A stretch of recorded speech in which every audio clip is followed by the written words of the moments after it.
Hi guys, my name is Femi and welcome to Old Rugged Imaginarium. Today, we'll be giving your start menu a makeover. Yes! Well, first off, to begin, you have to have Windows 11, of course.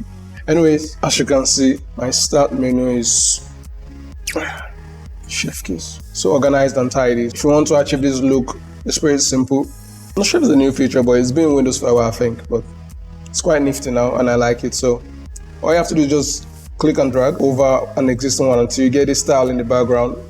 Let go, and that's it.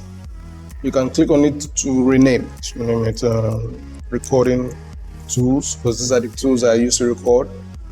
Let's drag this inside, and that's how you drag into existing tiles. I'm not sure what the official name is, but I just call them tiles. And now if you want to have these snazzy buttons over here, you can do that as well. So let's just right click, go to start settings, come to folders. If I select and deselect any one of them, they'll go off here. As you can see, they all correspond.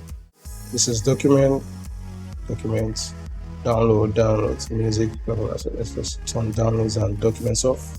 And as you can see, download and document will disappear. So that's it. Yeah, thanks for watching.